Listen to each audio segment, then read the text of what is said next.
ઓમ શ્રી ગણેશાય નમઃ.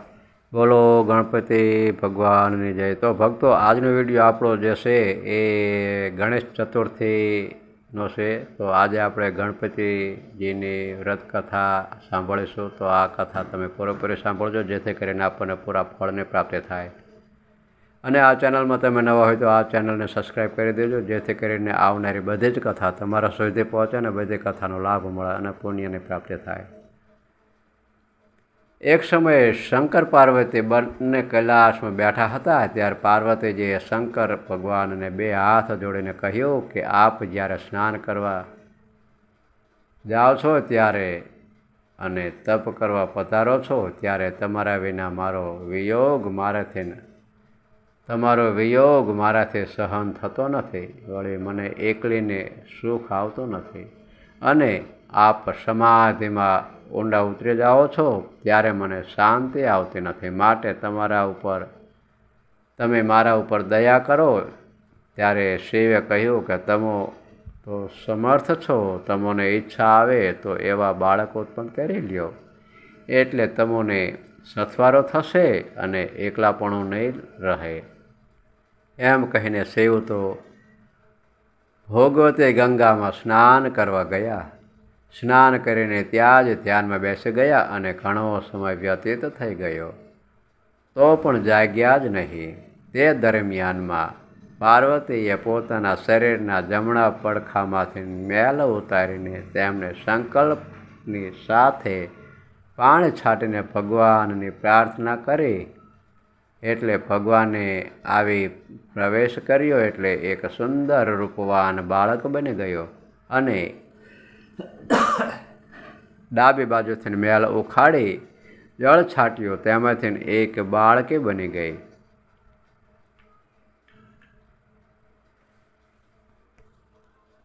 પુત્રનું નામ વિનાયક રાખ્યું. એ પુત્રીનું નામ ઓખા પાડ્યું. એક સમયે ફરતા ફરતા નારદજી કૈલાસમાં આવ્યા. પોતે જાણતા હતા છતાં પૂછ્યું કે શંકર ક્યાં ગયા છે. ત્યારે પાર્વતીજીએ કહ્યું કે એ તો ભોગવતી ગંગામાં સ્નાન કરવા ગયા છે. તેને ઘણો સમય વ્યતીત થઈ ગયો તો હજુ પણ પાછા આવ્યા નથી. નારદજીએ ફરીવાર પૂછ્યું કે આ બે બાળકો કોના છે. ત્યારે સતીએ કહ્યું કે મેં એકલાપણું ટાળવા માટે ઉત્પન્ન કર્યા છે.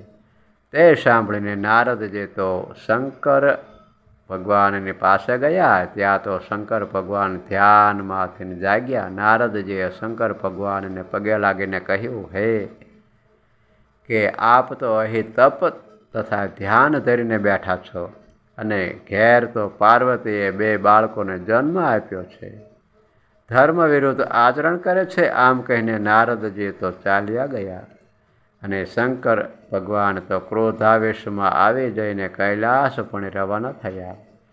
તે જ દિવસે પાર્વતીએ પુત્રને કહ્યું કે તું હથિયાર લઈને દરવાજે ચોકી કરજે અને મારે અભ્યંગ સ્નાન કરવું છે, તો કોઈને પણ મને પૂછ્યા વિના અંદર આવવા દઈશ નહીં. એમ કહી પોતે સ્નાન કરવા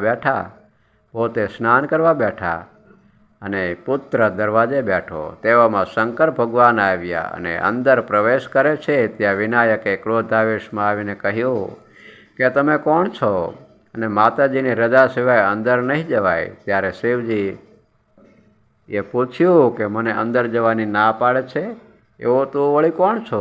ત્યારે વિનાયકે કહ્યું કે હું તો પાર્વતીનો પુત્ર છું. આવું વચન સાંભળતા જ શંકરે નારદજીની વાત સાચી માનીને ત્રિશૂળથી પુત્રનું મસ્તક કાપીને અંદર ગયા. ત્યાં ક્રોધાવેશમાં આવેલા શંકરને જોઈને પુત્રી ભય પામીને મીઠાઈની કોઠીમાં સંતાઈ ગઈ અને શંકરે પાર્વતીને ક્રોધાવેશમાં પૂછ્યું કે તમે ઉપરથી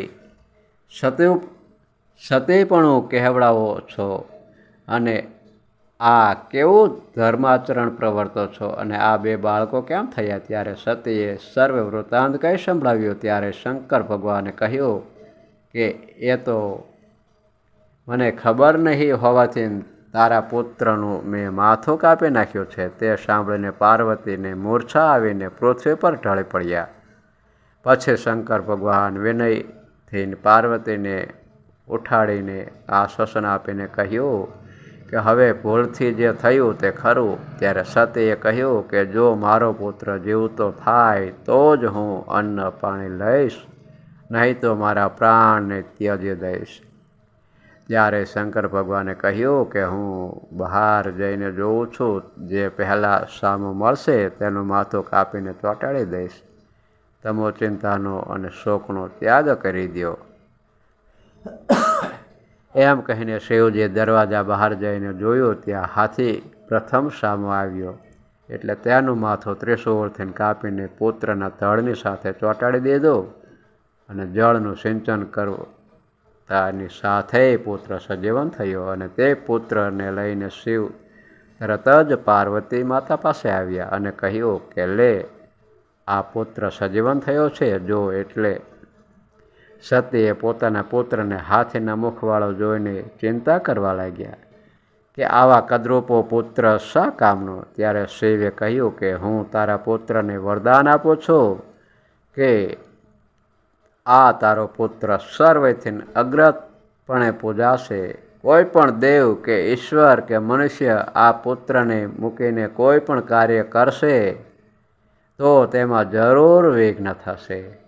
જો પ્રથમ તેની સ્થાપના પૂજન કરશે તો જ નિર્વિઘ્ન કાર્યની સિદ્ધિ થશે.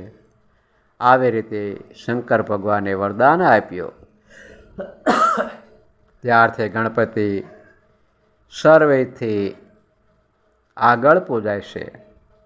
અને પાર્વતીએ મીઠાઈની કોઠીમાં સંતાઈ ગયેલી પુત્રીને બોલાવીને કહ્યું કે તું મારી મીઠાઈની કોઠીમાં ગળી જઈશ, વળી તું અસુર કુળમાં અવતરીશ. આ માતાજીનું વચન સાંભળીને ઓખા માતાજીને પગે લાગી અને પોતે કરેલા અપરાધની માફી માગી. ત્યારે માતાજીએ પ્રસન્ન થઈને કહ્યું કે શાપ તો મિથ્યા નહીં થાય, પણ સાથે સાથે એટલો અનુગ્રહ કરું છું કે તારા લગ્ન દેવ જોડે થશે અને તું મીઠાઈની કોઠીમાં ભાઈને છોડીને સંતાઈ ગઈ, માટે તું મીઠામાં ગળી જઈશ અને બીજે જન્મે તને આખી ઉંમર અલુણા રહેવું પડશે.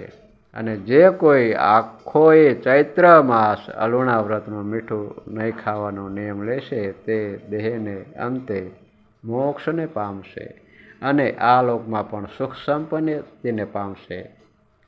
ત્યાર પછી એ ઓખા મીઠાઈની કોઠીમાં ગળી ગઈ, બીજે જન્મે બાણાસુરની પુત્રી થઈ અને તેના લગ્ન શ્રી કૃષ્ણ ભગવાનના પૌત્ર અનિરુદ્ધની સાથે થયા અને આખી ઉંમર અલુણા વ્રત કર્યું.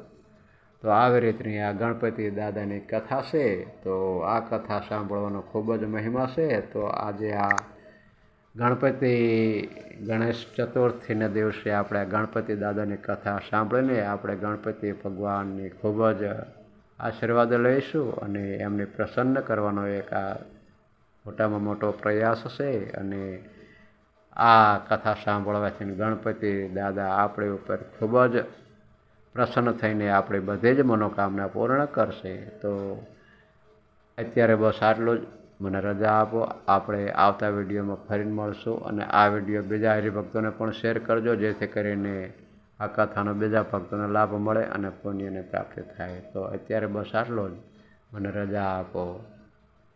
બોલો શ્રી ગણેશાય નમઃ.